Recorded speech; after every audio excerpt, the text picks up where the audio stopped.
Okay guys, having a bit of a late night tonight. Let's roll the intro and we'll tell you about the Asian session. Matron, take them away.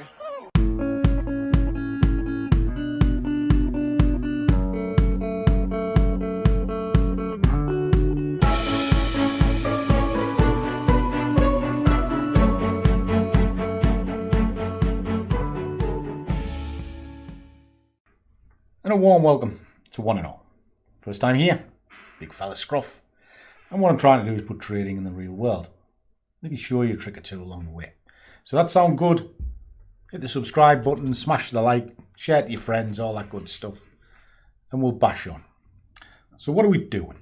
Why the Asian session? Who trades the way Asian session? I mean, don't you know? Well, not me. I'm normally tucked up in bed. But I did say to the guys that I would do it a few times. And I did it the other night, did okay. And tonight we've had a Zoom call face to face, because we do that every day anyway. One in the morning and then one on the night, depending on the sort of day that we're doing it. And we go through everything. Now tonight we've broken down the Aussie 200. Showing them where to put the levels in, how to get the direction, where to put a stop, how to stage into that stop, and also how to do a sensible target. We've done a lot. But when it comes to the Asian session, there's another element that has to be taken into consideration. And it's actually the product itself. Now, if I'm trading London, trading pound, USD, FTSE gold, that's a good basket for London. If I'm trading New York, USJPY, gold, S&P 500 is a good basket. The Asian's quite difficult because the movement is so small. You've got to look for something that can shift. Now, if you use the same principle of three that I've just spoken about, you can look at the Aussie 200 as your indices. And then you can take your pick between New Zealand JPY and Aussie JPY. Both of them will move. And of course, you can still have gold because gold is a world driver and it moves 24 hours a day. And the chart of choice by the guys was Aussie 200.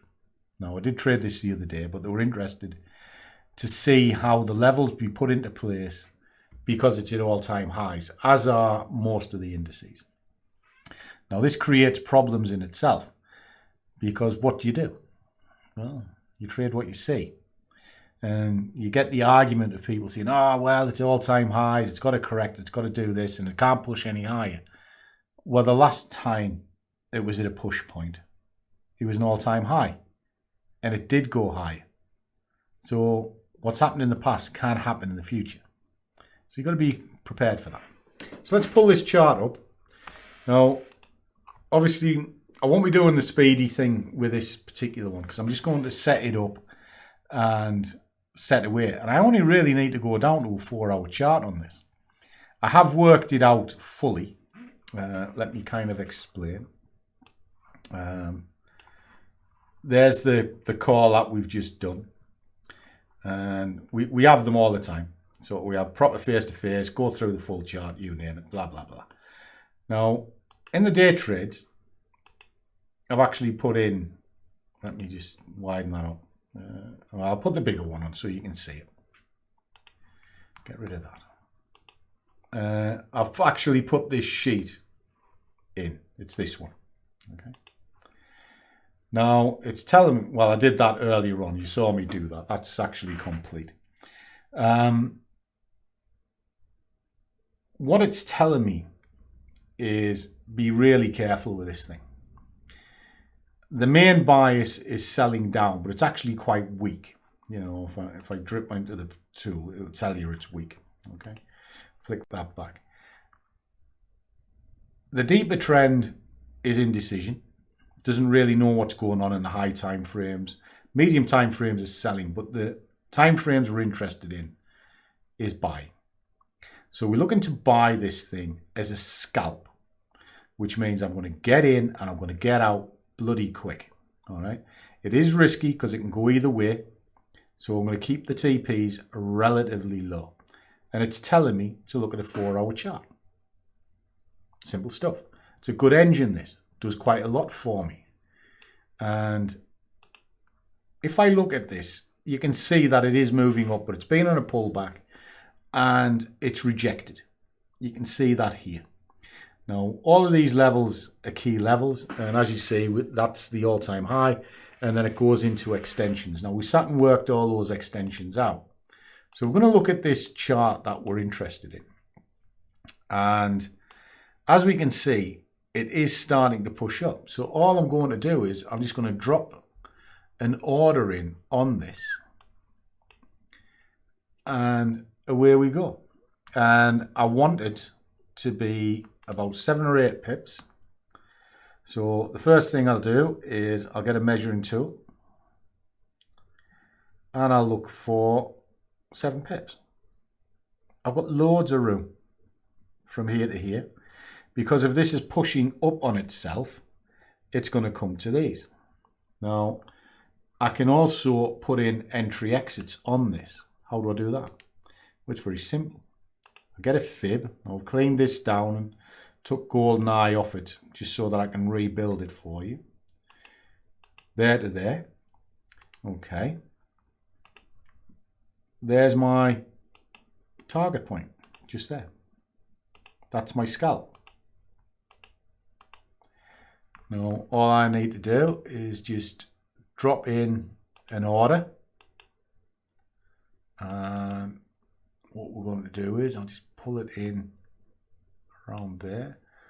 I'm going to target it for 8 pips.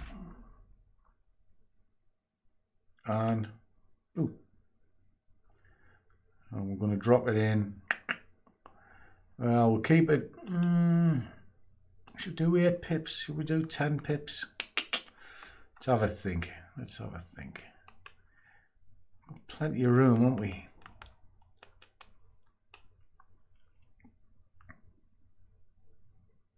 I'll tell you what, we'll mark it on. We're going to be breaking the top of this candle to get to that candle. Is what we're going to be doing. So what we'll do, we'll drop that in. We'll just put the order bang on the top of there. And we're going to order into the next one, which is about 8 pips. Okay. Now I'm going to put 2 orders in actually. I'm pretty confident it's coming to this level, but I'm going to put one on that level as well. And I'll monitor it probably to about midnight. Because I'm normally awake by then. And I'll see which one triggers first. Okay. And then I'll let it run, but I want to be out here. Okay, so I'll do that as well. I'll do that here while we're on. And we'll target the same place.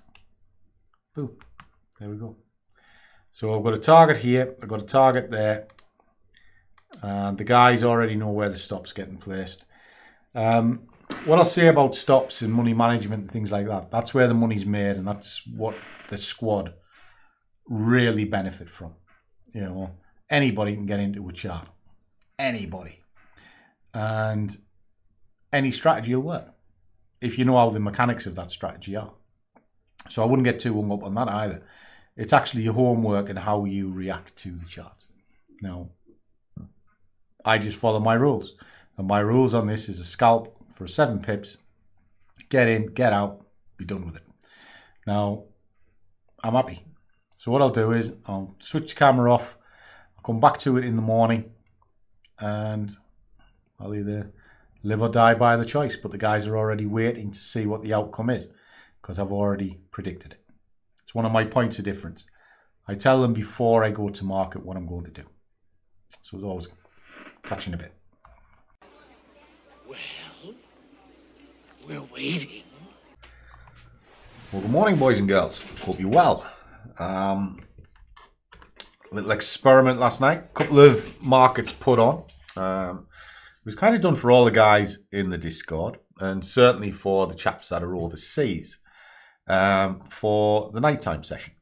And have we made any money? Well, you saw that there were scalping situations because that's what the strength had decided to do. And I wasn't going to go any further. So let's have a little look. Well, if I flick it over, there's no orders running.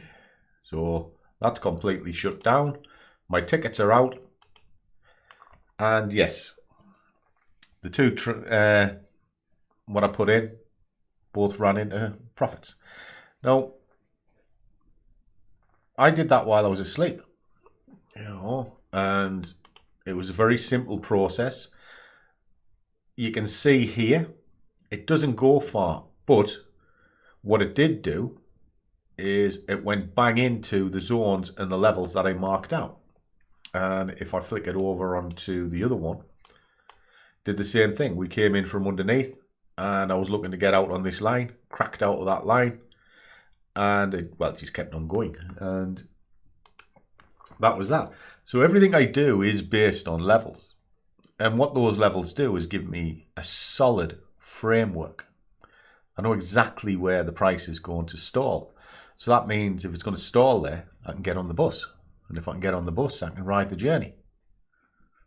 Isn't that just common sense, guys? I don't know. Maybe I'm wrong. Well, I'm told I'm wrong all the time. But I'm still here. And I get paid every day, pretty much. Don't get me wrong, I do get it wrong quite a bit. Took a bit of a punch yesterday, but I started with 0, ended with 1. It doesn't matter how many red marks is in the middle, as long as I'm profitable come the end of the week. That's all I'm interested in.